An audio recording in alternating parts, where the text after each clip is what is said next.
best bites forever. Hey, what's up everyone? In this video, I am going to make some arroz con condoles, which is a delicious Puerto Rican dish of rice and pigeon peas. If you haven't subscribed already, now is a great time, and let's rock it out.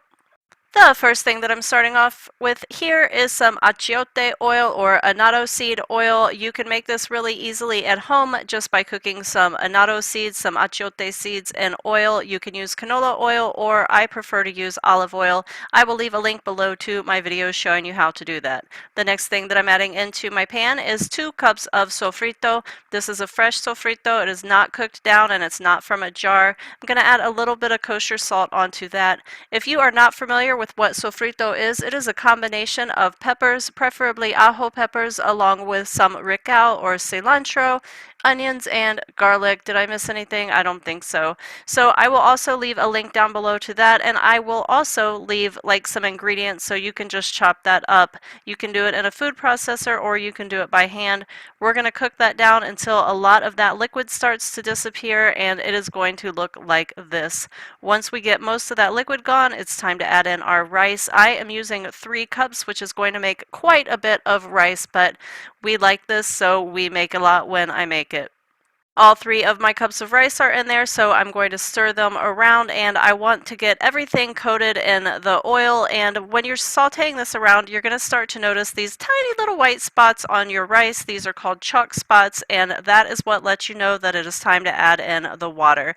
So for every cup of rice that you put in, you're going to put 2 cups of water, and that is if you are using white rice or brown rice. Either way, it is a 2-to-1 ratio. I happen to be using brown rice today, so I have my 3 cups of rice with 6 cups of water, and now I am adding in my gandules, my olives, and my capers. Again, I will leave measurements down below, but I used 2 15-ounce cans of gandules, about 15 olives, and a tablespoon-ish of capers. I also added in 2 teaspoons of salt along with some freshly ground black pepper. Now, this is a really important part right here. You want to stir this up just a tiny little bit, Don't stir it a lot, because what will happen is you'll make the starch come out of your rice, and then you'll end up with like a sticky, goopy rice instead of a nice fluffy rice when it's all done. I'm also going to go ahead and put a banana leaf on top. You're going to want to either rinse your banana leaf or wipe it off with a wet paper towel just to get any dust or dirt that could be lurking on there. Put that right on top of the water, and this is going to go on medium-high heat until the water level comes down to about the top of the rice. And that took around 20 minutes for me on medium-high again, so I'm just going to use some tongs so I don't burn myself here, and I want to show you what that looks like. We're going to go ahead and take off the banana leaves at this point and give this a nice stir. Again, you don't want to stir it a lot because you will bring out the starch and the rice, and you will end up with a sticky rice, a gloopy rice, instead of a nice fluffy rice. Just give it a couple little folds, a couple little stirs, and don't be tempted to do any more. Do you see where the rice and the liquid are kind of at the same level here that I have going on? They're touching each other. They're pretty much the same level.